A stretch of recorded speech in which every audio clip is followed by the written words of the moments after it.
and welcome to the Morning DNA. I'm Aaron Deister, the man of a single black shirt. She is Danae Hughes, the woman of a million distractions. It's the Super Bowl! And we're here to find out what the day of February 7th, 2022 is made of. Sleeping in. That's what today's made of. It's funny. We've had very opposite mornings. My voice today.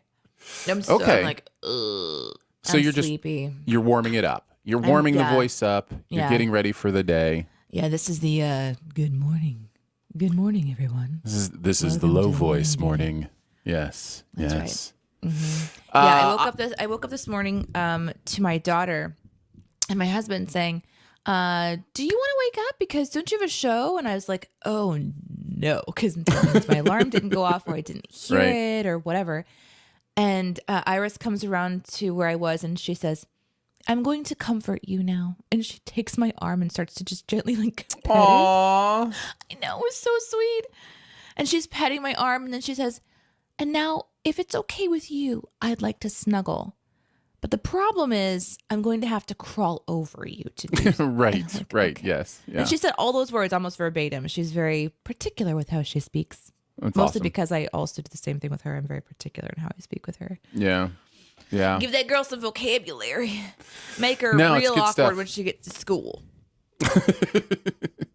Why are you calling it that? Here's the technical name. No, I didn't have any experience with that with my boys. You sure did. Yeah. Go ahead and tell everyone the truth.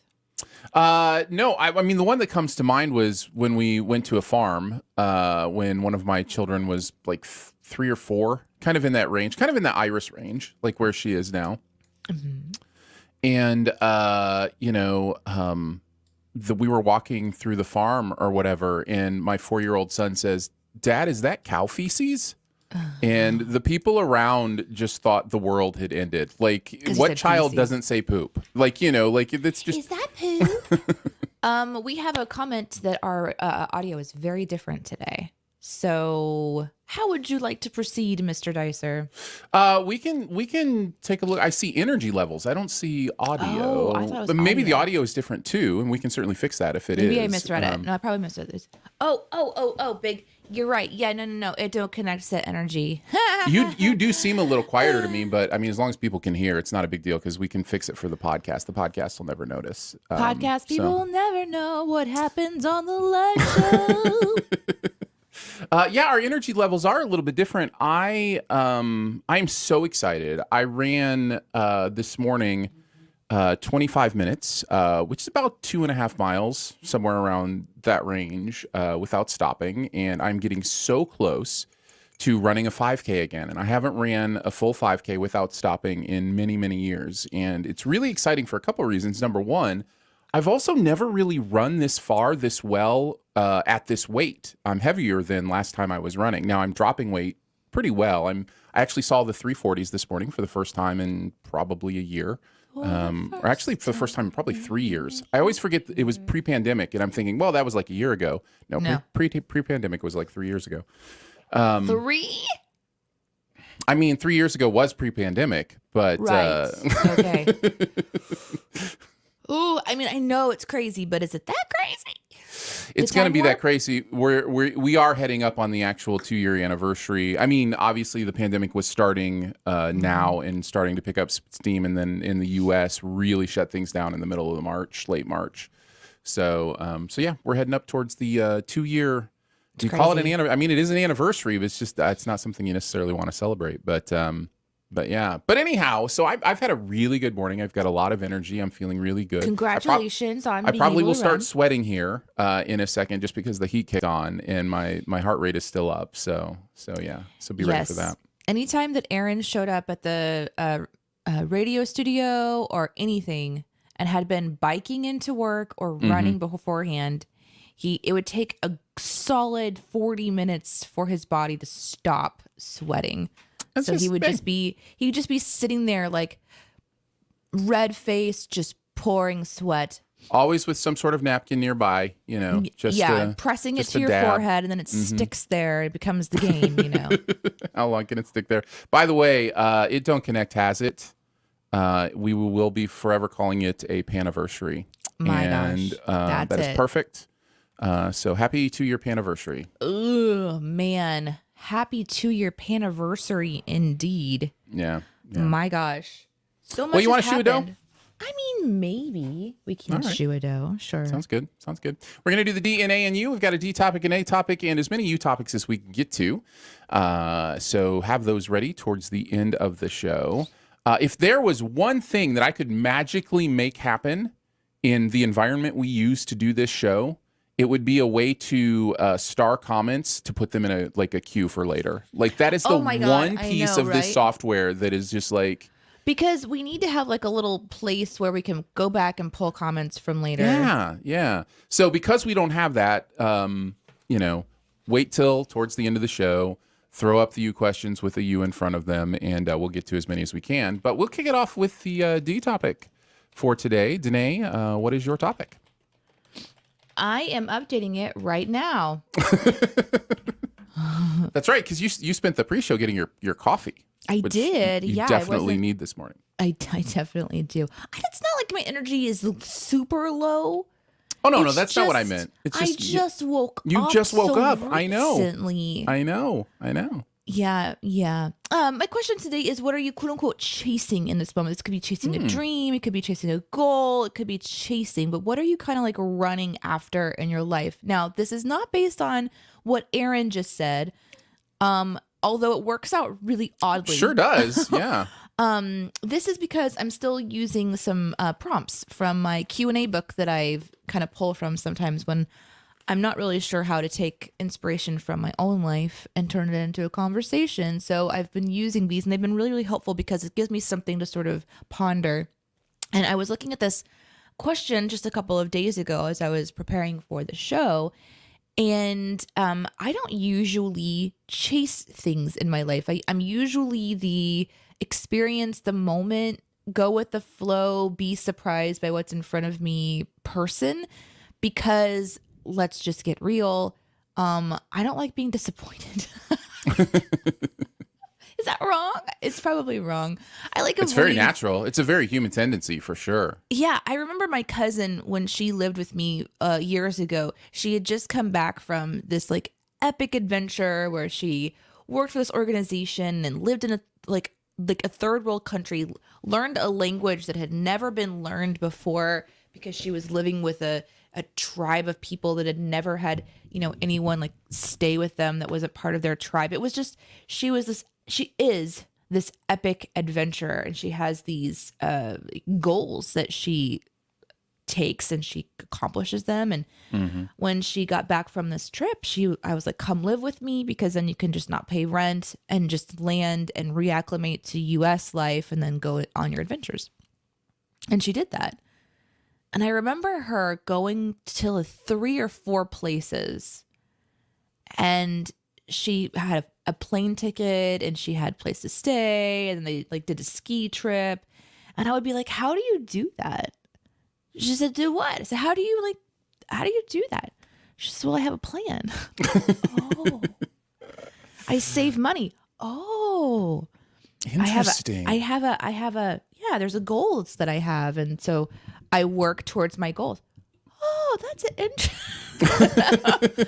Tell me more about this idea of thinking ahead. Oh, that's so interesting. I got to log into World of Warcraft. I've got a raid tonight. Be right back.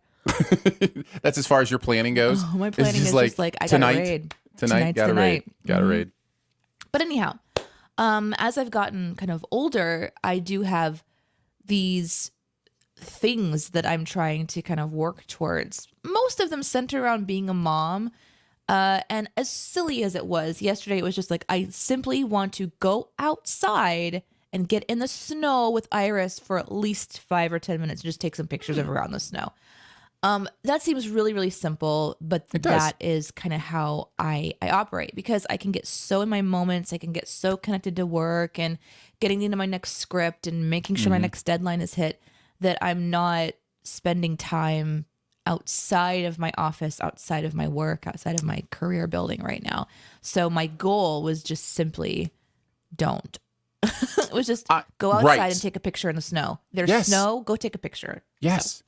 Yeah, it's specifically a very hard thing in our culture in the way that we handle work. I've seen so many people whose work-life balance revolves around the idea that work is the priority and therefore is the thing that you can't let, fall behind. And I've seen people create work for themselves because they continue to want to find how can I do the next thing at work instead of scheduling the breathers, scheduling the time, taking time to go smell the snoses, or whatever the.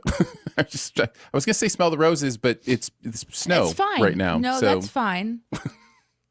Here, I'll show you the picture. There's for those on the podcast, just hit up our YouTube and fast forward to about 15 minutes in and check out these pictures of Iris because she is adorable. I just pulled up one. Yeah, she had a really good time. Anyway. Yeah. Sorry, I said plural, but there's just the one. It's okay. I apologize. Yeah, no, it's really interesting because we are very different in that way, right? Like that is definitely something in my life where I love to think ahead about what's the next fun thing I can do that's an adventure, that's an experience, like that's beyond my day to day. And then make that happen. There's a stretch.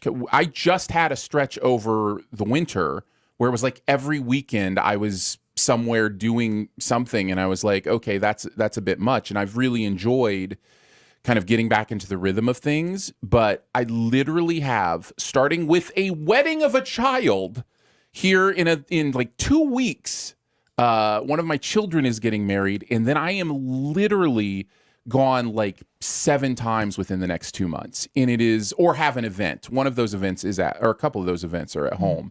But like with, the Oscars happening and the award ceremony happening and some trips with friends and, like it's going to be a crazy couple months. But I am the kind of person that looks at that and goes, okay, how do we make that happen? How do we plan for that? How do we make sure lodging and airfare and all that stuff is ready and good to go? And so we can just have a fun time doing that stuff. And I enjoy it. And then I'll get back in, May and I'll be like, okay, let's take a breather for a few weeks and then we'll do it again. Mm-hmm. And that's just me because I love it. Like that to me is the priority of life is experiences, moments with the people you love, the friends you have, and the work will get done. I'll get my work done, but like the other stuff is priority to me. So yeah.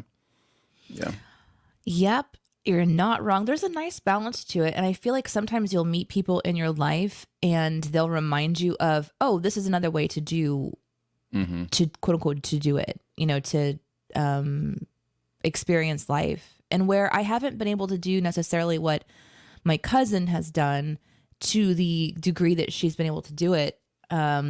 She's so goal oriented.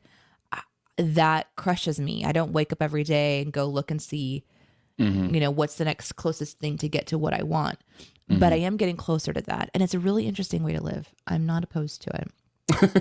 There's a good balance somewhere, right? Like that's the whole thing in life is finding some sort of balance between those kind of extremes. Yeah, for sure. Matt says, chasing being a great host for a new med assistant that we are hosting at our house for the next month while they do a rotation in a new city. Nice. Very cool.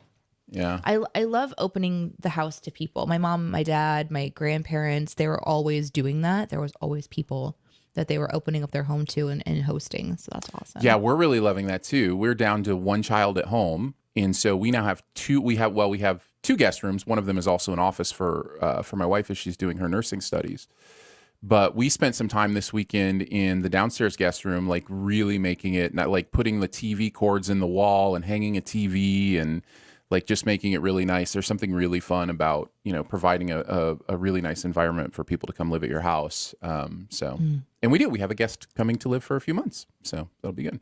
Chris says, personally, I am chasing the ability to get 8 hours of sleep a day. It's a good one. Oh, that's a good one. Unfortunately, the I don't want to go to bed hasn't left my brain since I was 5. You know what broke me of that was radio. Radio broke me of that. Yeah. I was like, if I'm going to survive, I've got to have a 9 p.m. bedtime because I was getting up at 4 a.m. every morning for the show. Yeah. And so, Man, and that that's was such a weird 7 shift for me. hours after, 9 p.m. And then once I had locked in kind of that 9 p.m. bedtime, then when my mornings loosened up a little bit, I'm still getting up at like between 6 and 7, which is great. So I go to bed between 9 and 10 and get up between 6 and 7, and it's so beautiful, and I feel so good for it. So I think that's a good one to chase. This one comes from Real Mikey Alexander, who says, I'm chasing the idea of taking a vacation for the first time in forever. Do it. Probably going to turn in the request in the next couple of weeks. Do it. God, this is a huge one for me. It is so hard for me to take a vacation. Yeah. It's so hard. I don't know why. I'm just designed that way. Maybe I was raised that way. Mm-hmm. Watching Aaron you live take in a culture. vacations. You live in a culture that's that way too. Yeah. Mm-hmm. Watching Aaron take vacations when I met Aaron was a shock to me. Why are you taking so much time off? We have so much to do. And he's like, bye. It'll get done. It'll get done eventually by someone, whether it's me or not. I don't know. So yeah, good for you. Even if it's just, I've learned that even if it's just time off that you don't even go anywhere, because vacation to me always meant some epic thing that you do. Like you fly somewhere, you go camping, there's an excursion of some kind. But for the real person, just leaving work and checking out mentally from work is really valuable. Although it does take so much time and effort to get out of work mode. It's almost like you need to have a get out of work mode buffer, then you have your vacation, then you have to have a get back into work buffer, and then start work. I for most people, my mind doesn't work that way, but I totally get for most, like for me, I can snap my fingers and I can just relax, like I can just chill. But I do get for most people, like there's a thing where it's like I have to have my brain shift from working this way and thinking this way. So yeah, totally. Having to force myself, because I have to force myself to think it doesn't matter anyway while I'm not at work. Yeah. Exactly. So here's the thing. Here's the thing that you'll learn when you have major life situations. For instance, like when I went down with my heart, right? The world's going to go on. Like people will get your work done. Like the things that you provide, the valuable things you provide for your work environment will get done while you're gone. I was out for, I mean, I don't even remember. I'm sure it was at least a month. Maybe a month and a half. Maybe a month and a half to 2 months. That seems right. Because my heart stopped and I was in the hospital unconscious for a couple days. And it was okay. We got back into the swing of it. I jumped back in when I could and everybody. So like to think that you can't take a week's vacation because the place will never survive without you. There's almost a little bit of ego there too that we have to work on. Yeah. We as humans put our identity into things to help them matter. I mean, why else go, and so I think we take an ownership sometimes of our work that isn't necessarily ours. But if it's your own passion, like, or you're one of a very small group of people doing it, it changes for me. Like if you're taking a vacation from working at Target, that's different than taking a vacation from a job that has 5 employees, and that what you do is very specific and it's not going to get done the way that you want it, and it's difficult. Because that's do a big put thing too. our own print, and we, I think as people, as humans, want to have our print on things. It matters to us. So, yeah. This is a big one. Tyler says, I'm chasing a job I can be content and stay for at least 5 years. Yeah, that's hard. Man, because your version of content might change. I was in a job in radio, and it started off and I was very, very happy, and it was just this explosion of creativity and it hit all these buttons for me. And then as the drama came in and as the personalities began to, clash, and as the miscommunication started and the things that I was like, it's like, wait, no. I planned on planting roots here, and I can't plant roots here if this is just all falling apart. And, like you're calling out for help and it's not coming the way that you need. Yeah. My version of content to stay there, knowing all those things, changed significantly. My expectations of what content meant changed significantly. So I wish you the very best in that, Tyler, for sure. It is a rare thing that you're able to work for yourself. I know a lot of people are, but it is still rare. That is really genuinely one of the only situations where you won't have disagreements with your boss. Like, because there's always going to be somebody above you going, actually, I disagree with you on this. We're doing it this way. And so finding that contentment in your job has to have a lot to do with feeling that the work you're doing is valuable. You know, like the thing you're doing has some meaning to it. Because it can get really bad when you have the 1-2 punch of, I don't feel like the work I'm doing means anything, and also I have people above me who are making me miserable. So contentment is a really good word, though, because it's such an important thing to figure out what it means to be content. Like for me, I really had to lower some standards, which sounds wrong, but it's not bad for a perfectionist person like myself who had really high expectations of things. And I also learned that like there's a baseline for contentment for me with certain things. Like I know this is going to be uncomfortable, but I'm okay with this uncomfortability. Whereas before I would have just ran and been like, you know what, this isn't fun, I'm out. Now I'm kind of willing to stay in the discomfort and the working through of things, because the contentment, like Aaron said, is that like I can either see a goal either further out, or I know that things might shift around in time. Like that really, oh no, Danae sees a problem on the horizon. I need to send a 5-page email right now. No, there's these things, right. There's these things that shift and change as time goes on, Tyler. So I think the goal of contentment is a really, really good one. Yeah, I agree. Stephen also says something that I think we can both identify with very much right now. Having a good boss makes things a lot easier to be able to take time for yourself. Yeah, when you have the backing of the people above you to be like, yeah, no, we get it. Healthy work-life balance. Go do it. That's really good. This one's nice from Matt. Our new thing is our weekly meal planning every week. Nice. So we try to do one new thing for a meal. We didn't have this as a goal. It was sort of an accidental experiment because we use HelloFresh. And that really did that, both of those things.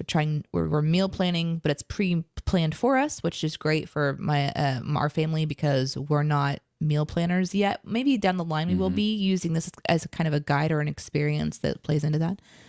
And then, of course, we're trying all kinds of new things because you get what you're sent. I mean, you can pick your own things. You can go in and you can search the menu options. But did you guys do the shepherd's pie? I haven't had that one yet. Oh, it was so good. We should be a HelloFresh podcast. My gosh, we should for real.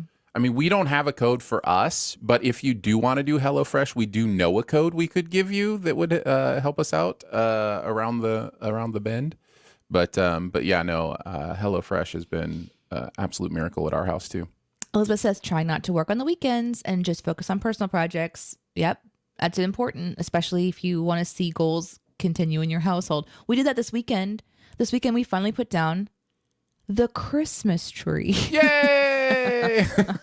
February 6th, the Christmas decorations came down. That's okay. We haven't done a big Christmas tree the last couple years, just because we don't have necessarily a place for it, but we have like a medium small one that we put up, still up. And I think it's still up because we don't even really notice it because it's not like this giant thing. All we have to do is put it in a box. That's all we have to do to take it down. But nope, still hanging out in our living room because why not? Because why not? It was really difficult for Iris. She was having such a wonderful time with the tree. So we decided to keep up a tiny little tree in her room that had 3 of her most favorite Christmas ornaments on it that she was always going and touching and looking at. So she kind of gets to carry what she wants, but then the tree comes out of the living room and we now have more space. And then all the Christmas decorations were packed away over the weekend too. So those are the kinds of things you can do when you choose not to work on a weekend. So good. It's true. And like I said, we got our TV hung in our guest room with the cords in the wall and everything. So yeah, that was an interesting experience. I don't often saw into my walls. So that's... You definitely sawed into your wall. Although the TV, like with no plug-in, looks so good, doesn't cool. it? Yeah. Oh, yeah. You want to go on to your topic? Sure, let's do it. The A topic, Winter Olympics have begun. What winter activity would you compete for a gold in? Now, this doesn't have to be an actual winter sport. This could be you being creative, something during the winter that you would compete for a gold in. This comes from last week. We had a snowstorm here, and I think I am really talented at being barefoot in the winter. And going in just like taking the trash out and getting the mail and just doing it barefoot during the winter. And I had like, it's almost like my winter decathlon. It's like the ice, the snow, and then like the blades of grass that are now like razors because they're frozen solid and you're walking on them. And then, pulling the trash out, getting the mail, also the little pebbles in the road that have now become little ice pebbles. And yeah, doing all that barefoot is probably, I'd probably compete for a gold in like getting the mail during a snowstorm barefoot idea. I think I have always marveled at your barefootedness. Thank you. Because your feet are essentially a second pair of shoes at this point, you know. Yeah. That's how you almost view them that way. I can also go barefoot, I think, more comfortably than others in my life. I freaked your husband out one time. Oh yeah, I think he was driving away, and I went out to get the mail, and he looked at me and he was like, "Are you? Where are you? Where are your barefoot? Shoes? You're walking across the road barefoot?" And I'm like, "Yeah." He's like, "I would be dead. Like I would be in so much pain." Yeah, he has baby feet. He's always wrapped his feet. He's never without shoes unless he's sleeping, and even then, I'm pretty sure he would like to be in shoes. I don't think that's healthy. You gotta let those puppies breathe, right? Like, I mean, well, they breathe at night. That's when they're allowed to live. But like going outside and standing in the grass or something is just not something that's ever crossed his mind. Yeah. So the sensation of temperature and different textures freaks him out. Yeah. I think mine would be something about Twitch. Like, I think I would I don't know that I would win any Olympic sport because there's some people that have Twitched, nonstop for, I'm sure, a week at a time or something.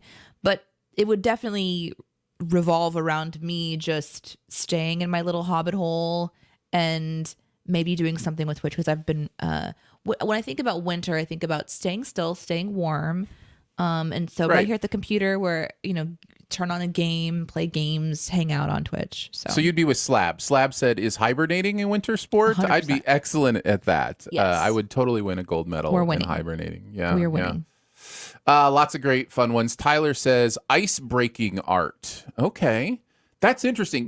This would be a fun sport as somebody who grew up in Michigan. The idea of like how you get ice off the roof or snow or your vehicle, like that could be a winter sport. Like how quickly can you clear the windshield? De-ice the windshield, which for me these days, I just start the vehicle and then go inside for 15 minutes and then come back out. I'm just like, I don't want to deal with it anymore and ice scrape after years of doing it in Michigan.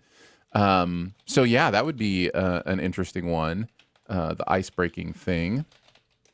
It Don't Connect says being angry at the weather would win a gold medal in that. I don't know. I bet you could get some competitors in that.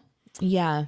Just a whole slew of people just all competing with like insults thrown at weather. Yes. Yeah. The creative cursing would probably have to be like where you get the style points on that one. JCD says, I'd go for gold in snow angels, maybe snowball fights. So interesting couple of choices here. So for snow angels, how do you score well with a snow angel? Is it about symmetry? Is it about like the consistency of depth? Like, is it like what are the rules perfect here? Yeah, like is it the perfect butt print? Like on the snow angel, like how what makes it a good snow angel? The distance between the last footstep and where the snow angel begins. Like, is it a walk, leap into Snow Angel. Right. You know? Like, so there's undisturbed snow around the Snow Angel. Yeah, that would probably be worth extra points. I would say it's probably also worth extra points, or maybe points taken away to do what my friends and I all did in high school, which was after you make the Snow Angel, you add the halo by peeing a line in the snow above the head. Not easy for females to do. Yeah, bonus points, level of difficulty. Bio females. We'd have to have, let's see, a little apparatus of some kind for some swinging. Yes, exactly. Ew, says Lollipop Shoes. She's not wrong. Snowball fights, on the other hand, do you make that like a combative, like a gladiatorial sport? Like, is it over like when somebody is injured or knocked out, or is it just number of hits, like accuracy and, like paintball? Is it like paintball where somebody's out? Like, is it a team sport? Is snowball fights a team sport? It feels like it would be a team sport. Calm down. Aaron's obviously very interested in this one. No, I'm trying to think, how would you make those actual sports? I like the winter gold, wearing layers to stay warm. Just nice. Whose body temperature is the warmest without it going into the danger zone. Jagged says competitive snow watching from inside with a cup of coffee. I think you'd get points for like how you posed and the look on your face as you look out at the snow. Like, what is it communicating? Like, there's a real acting element. Did you get the to soup this sport. prep one from Lolly? I saw that. Lolly says, I'd take gold medal in soup prep. Been making different flavors each weekend and have a freezer of individual portions prepped. I have lunches for the next month. Nice.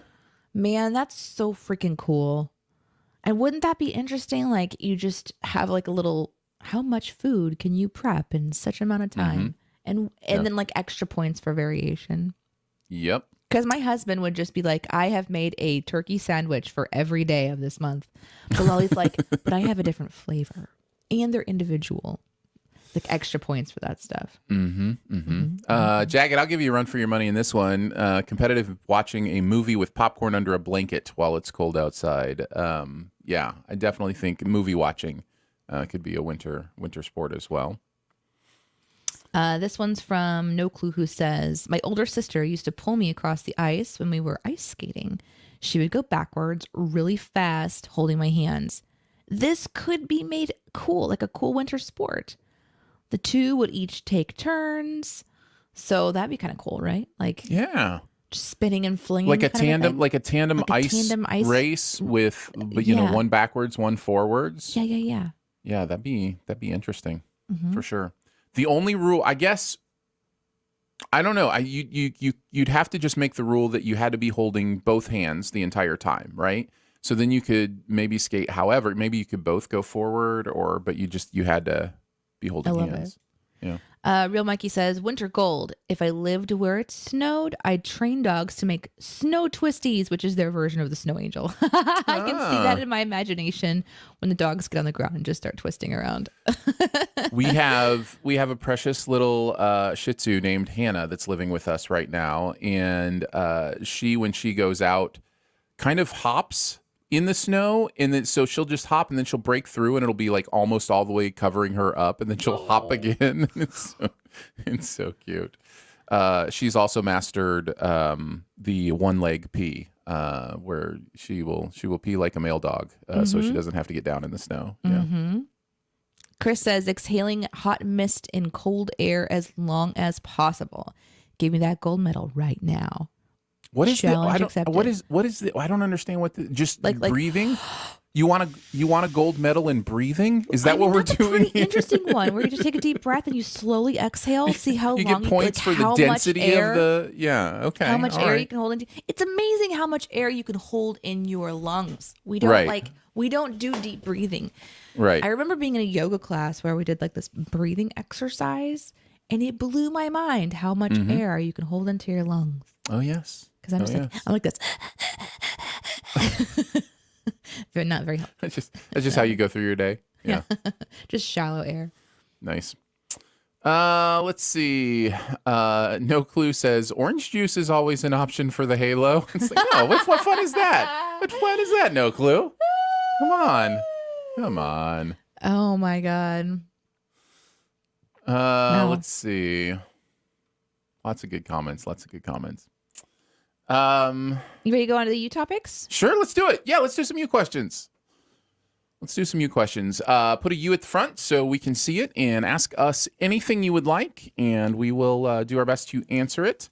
You can ask anything. Doesn't mean we'll answer anything, but it does mean that we'll take a look at it. So, yeah, anything you'd like to know, just ask us as a U question, and we will get into them.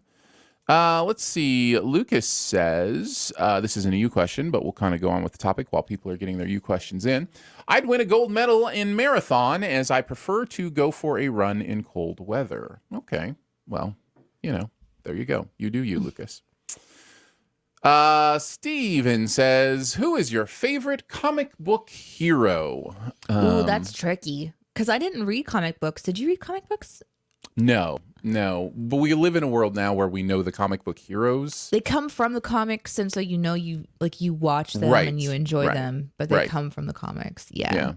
I think mine when I was growing up was at anything X-Men, specifically Storm and Phoenix. I really loved Storm and Phoenix, but then when I realized that Phoenix, spoiler alert, destroys the universe from anger, I really related to that, so I loved her even more. And then I thought, oh wait, that's super destructive, maybe I'll go back over to Storm.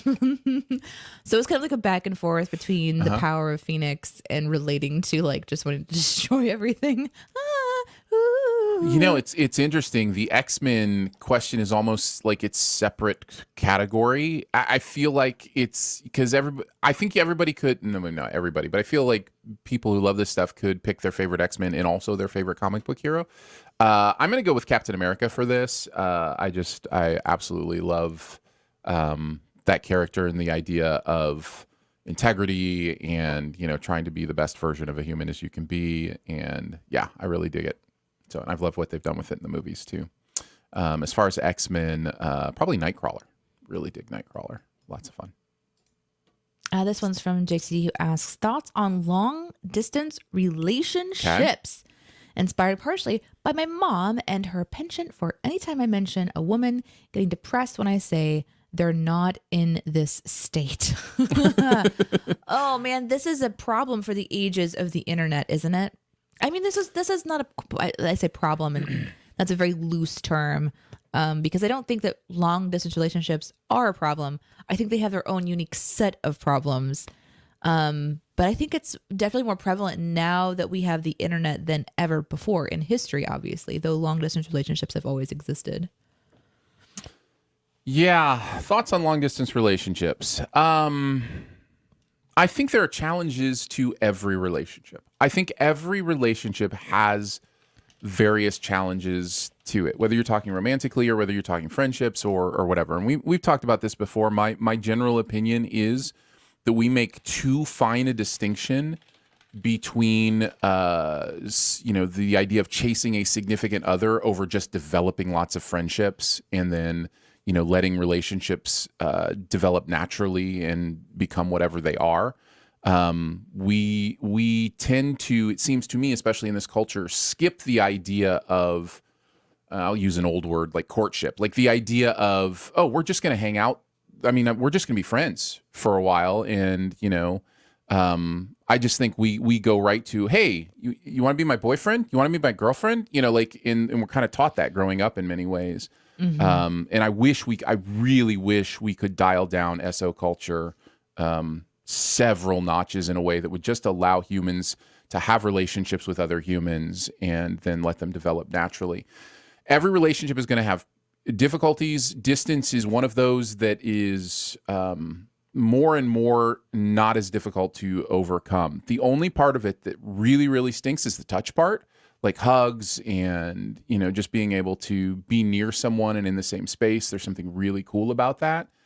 But you can still connect with somebody, get to know them, laugh together. Like all that stuff can happen digitally. So it's not as hard as it used to be to maintain a long distance relationship.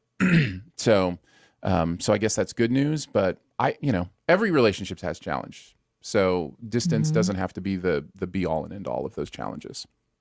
Is my opinion. Very, very good points. I think that there's a lot like when Aaron said like the only issue is touch, there's a lot of issues. I've been in long distance relationships a couple of times, and I think one of the biggest issues is fantasy, because when someone's not in your space, you Sure. get to fill in a lot of details. Just like with Yeah. text message conversations, you kind of get to fill in the inflection Sure. of their tone. You get to create a person in your mind that is both what you're seeing on screen or what you're experiencing on the phone or whatever, and then fill in the rest with whatever you want that person to be. And I think that that's a really dangerous thing. I think Yes, that long it can distance be, yeah. relationships can work, but you really have to be honest with yourself and your self-reflection, and you have to be honest with each other about fantasy, because I don't know, there's a beautiful thing about friendships online. This is something that I've done like with just even friends too, is they become these sort of avatars in your imagination. At least this is for me. I guess I can only speak for myself, but they can become an avatar. So there's been friends that that I've had in the past, especially when I was gaming a lot, because a lot of my social circle became online, and then they became my outlet for conversation and this and that. And I never met them, and I never will meet them because they live so far away.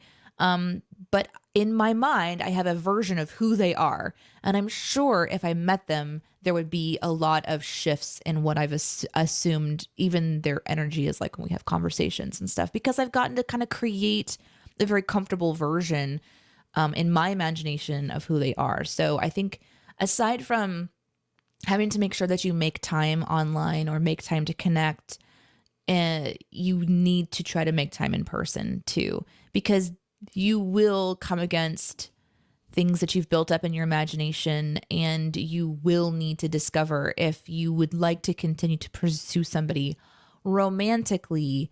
But I agree with Aaron that there are so many degrees of loving and caring for somebody, and this idea that we have to have one person in a relationship status place is it can make you feel really lonely at the end of the day.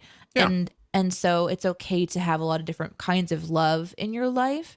But ultimately, I think long distance relationships are some of the hardest things that you can ever really experience. But there's a beauty in it too, because you can just be yourself in a really unique way. Because when you are online typing, you can show whatever version you want.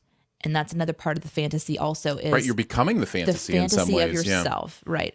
So be willing to type things that touch on your humanity, even if it's uncomfortable, because that other person needs to see that you're a complex person who makes mistakes too. And you have to be willing to share your failures, because one of the things that happens in person is you can kind of see like if someone hesitates, or you can kind of hear an inflection, or you can pick up on things. Like for me, I pick up on stuff just like energy wise, like, oh, you feel like something's wrong, and you don't get that as much. So you have to be willing to talk about those things and risk, in a way, them seeing the complexity of what it would mean to care for you, or whomever, you're interested in. But certainly online friendships are a huge, huge part of our life. And so it's so easy to meet somebody online and be attracted to them and want them to be in your life, and that's okay. So, but Yeah, it I is think hard. that's really good. It's really hard. I think that's really good. I think you bring up some great points. I would also say that idea of creating the perfect other person in your mind is not just a thing for long distance relationships. It's a lot easier with long distance relationships, I think, to do that. But I've seen many people create a version of someone in their minds that just isn't real, isn't true, even though they're in the same place. And that's part of having long-term relationships is the idea of finding new levels of authenticity, finding new levels of who this person is. And also people change, and that becomes a whole nother thing about long-term relationships, is how do you adapt to each other as you change. And again, that goes for friendships and marriages and SOs and all that. So yeah. The expansion of this is found out an online friend has a crush on me, and I'm definitely in the what do stage. If you're in that very initial discovery, and we're going to go on to the next question here in a second, but if you're in that initial discovery place, I think just if you want to address it, you can say things like, what does a crush mean to you? Because Exactly. It's all about a defining crush expectations. It's like I'm more interested in you than just casual, hey, what's up? Like, I want to get to know you. And you can even say like, hey, I want to know more about you too. And it can just be something that's not on that surefire trek towards like, this person is someone that I'm going to, move across the country and be with, like there's so much between there and there, but they just might want to spend more time with you. But again, for me, especially, I'm like, just don't build a fantasy, because those are absolutely crushing. So a different kind of crushing. I agree 100% and would say defining expectations is the key to every relationship. Defining what it means to you so the other person knows, because crush can mean a lot of different things to a lot of different people, and that can span the gamut from I see myself in your life forever and I want to make babies with you to, oh no, I just like hanging out with you. Like that crush can mean both of those things to different people. So defining understanding of, what this means to you, and understanding your own thoughts on any relationship you have. This is true for any who is this relationship. person to me? Yeah. But it's so different whenever you're it's so different when you're in a relationship with that's text based, because you have to communicate through your words written versus just conversations that lead to things. So Lolly says, my husband and I were long distance for a while, way back before we were married. It was work. But it's hard, and you need to be honest about expectations and what you're looking for and what is and is not working. And this is what's so important, is you have to be willing to write it down. And I think sometimes like conversation's easier because you can kind of clip past it. Like, I need this and it kind of like you don't know, but when it's written down, that's something that person can read over and over and over again. And so you're going to spend time as you define things that you need, and that person can kind of agree to it or not. So it's any relationship is hard. Long distance is a different level of hard, in my opinion. So Jagged says, saw moonfall last night. So hilarious. What do you think the moon is made of? Can't say cheese. Danae, what's the moon made of? Toenail clippings. Oh, gross. It's amazing. I have no answer now. There's like, no answer that's better than that answer. There is that it is dandruff. Actually, it's made of dandruff. Yeah. It is the like skin slough of some like space creature. Yes, for sure. Yeah, that feels right. Let's see. Other you questions. There's several that came through. Let me see what this one is. I'm starting a new channel. My question is, should I film 5 videos all at once to launch Tell People, or film 1, upload, and wait till I get the 5 whenever I get them to Tell People? Makes sense. I think I'm following. For you, Tyler. Oh yeah. This is the kind of question that we love to dig into. So Danae, go for it. My instinct is you create a mock first, and then you get a group of people that you can send it to and get some feedback, because the second time that you make it will be different.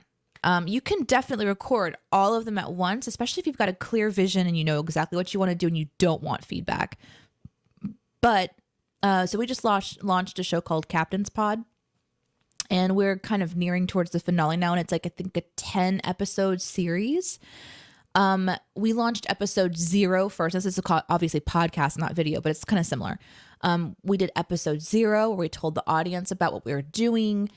We pre-recorded episode 1 and kind of got that edited. And by the time that we released episode 1 and got feedback, we changed the format for 2 and we changed the format for 3.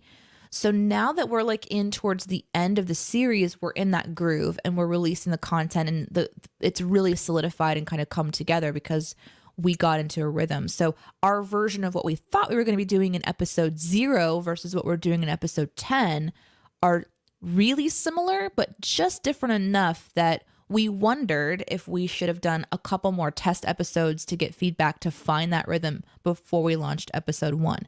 However, none of this actually matters because your audience is going to watch whatever you put out. And if you're passionate about it, they will watch all the changes that you go through.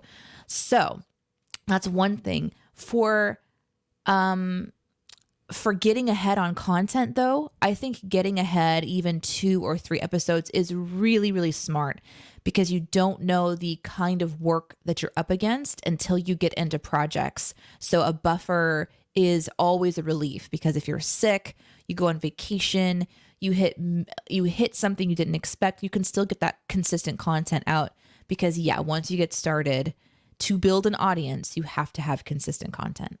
That machine, man, that content machine will chew you up if you're not careful.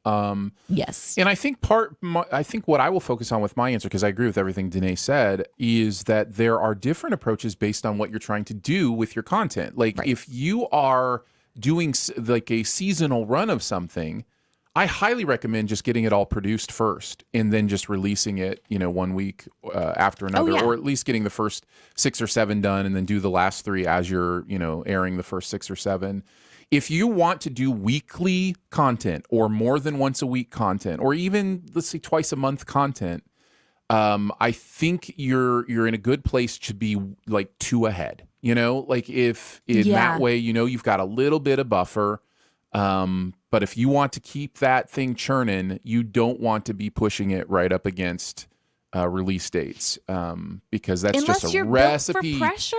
Well, but that's a recipe for burnout. It's just a recipe for burnout. You really want to make sure too, if that's kind of your personality, that you build in a seasonal mindset too, where you can take a break, have a stop down, and rebuild. But as you're starting your content, the consistency is really, really important because then your audience knows, hey, it's Monday. I know that I'm going to be, going on the morningDNA because that's a Monday morning. And that becomes a really important thing. I think also you have to manage your expectations. And the best motivator is that it's something that you love to do. If you're passionate about it, you will keep creating.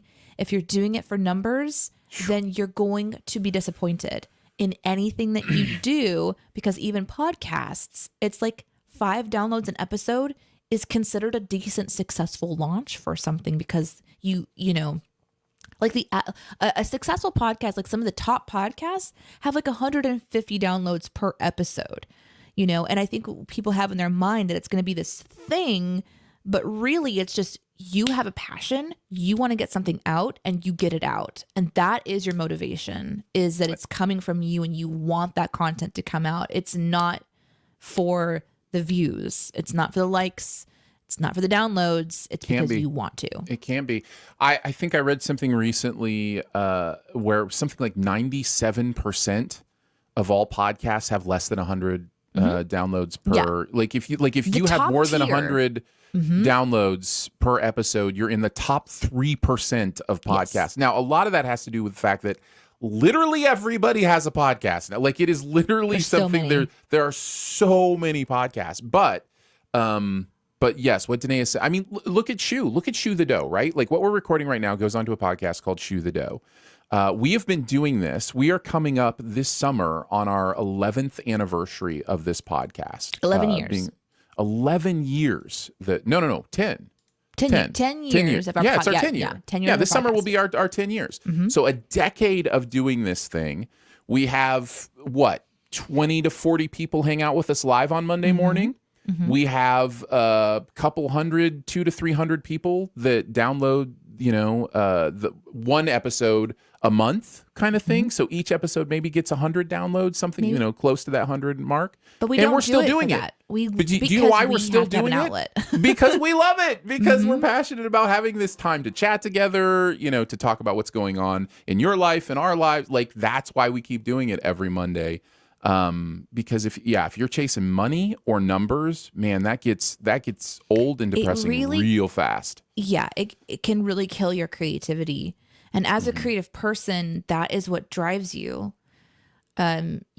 You have to be motivated to push through the hard stuff, which is why your motivation has to be your content, because you just want to do it. So that would be the other unasked for thing. This one's from Slab, who says, "Hey, Danae, Any predictions or wishes for the Oscar noms this week? Well, I hope you have an answer for this. I do. It's actually Good. Lolly's answer, which is Oscar lives in a trash can, so his food or noms are probably garbage. Nice. So thank you, Lolly, for helping me with that one. Very nice. Lolly also has a you question. What are your favorite crisps? What's your favorite crisps flavor? We call those chips here. We've probably talked about this before. This is a very important question. So it's good to revisit it. Where are you in life right now, Danae? Like when you want to reach for a chip, I notice you have the queso chips around all the time. I don't know if that's because you like them or because Iris likes them or. So queso chips have entered into our household, and they're disgusting. But I can't. I think so. I had one of them when I was over at your house one time, and I was like, "Why would anybody put this in their mouth?" The flavor bomb is so confusing to me. It explodes in your mouth. It's way too much. That's the worst. My body is like, eat one more. So that is why I am frustratingly saying right now it's this stupid queso chips. Yeah. It's like, there's probably a bag off to your left, right? Is it Lay's? No, I actually put them away. Oh, you put them away. Usually I have the bag over here so I can mindlessly munch on them. Before that, probably like a cheddar chip. I really enjoyed for a long time the Sun chips, the cheddar. Harvest cheddar. Mm-hmm. Harvest cheddar Sun chips, baby. They're so good. I love Sun chips. My answer still is probably it's probably the sour cream and cheese ruffles. That's probably where I end up going. I love that flavor of chip. But man, there are a lot of good choices out there. So yeah. You introduced me into an incredible barbecue chip. The barbecue. Oh, those are so yummy. Oh man, I could eat bags of those. Those are like the kettle brand, right? Yeah. The ones that these chips are good song is based on is kettle brand chips. That's right. That's right. These chips are good. Danae ruining the moon for all of us now. You're welcome. You're welcome. These crisps are good. The moon is a coaster that's celestial from the Eternals accidentally left behind. Mm-hmm. Mm-hmm. Nice. It's vegan tofu. Yep. Mm-hmm. Yeah. Very nice. Well, I think we've run through come your to the end questions. Of the questions. Yeah. Okay. So, and we're about an hour, so I think we're good to kind of close up shop. Quickly, JCD, no, I still have not watched Vox Machina. I never actually watched season 1 of Critical Role, and so I'm not familiar with the story, which might be the perfect setup for Vox Machina, but I have not started watching it yet. I am literally buried in work. Mm-hmm. I am working harder than I've ever worked in my entire life to build something, and I'm completely I'm buried by it. I don't Remember that watch, conversation we were having earlier? I don't want to watch anything. I don't want to. I want to stop watching things. Yeah. So if I could stop, it would be great. Actually. Yeah. So thanks you guys so much for watching. As always, for those Twitch watchers, all beautiful 20-some of you, I really, really enjoyed Kamikaze Tape when we went last time because it's such a great chill music vibe for the rest of my workday. So I am going to selfishly raid into Kamikaze Tape. So please go enjoy some incredible music over there. And thank you so much for watching every Monday or Sunday. As Aaron mentioned earlier, we are going into a travel heavy season. We are. So if you guys aren't following us on Twitter, please go follow at Aaron and Danae, or you can find us on the CinemaSins Discord. We will often update stuff there randomly because that's where we work. But just please be watching for our updates because we are going to sporadically be taking breaks. But we really do appreciate all of your support and joining us on Twitch or on YouTube or wherever you're watching. We really appreciate all of you guys coming to see us every Monday and Sunday. Yeah, did I miss absolutely. anything, Aaron? No, I mean, go check out the Team DNA, you can be a member of Team DNA at the patreon.com/Studio DNA. And we appreciate you and love you. We'll catch you on the next Monday or someday. Bye.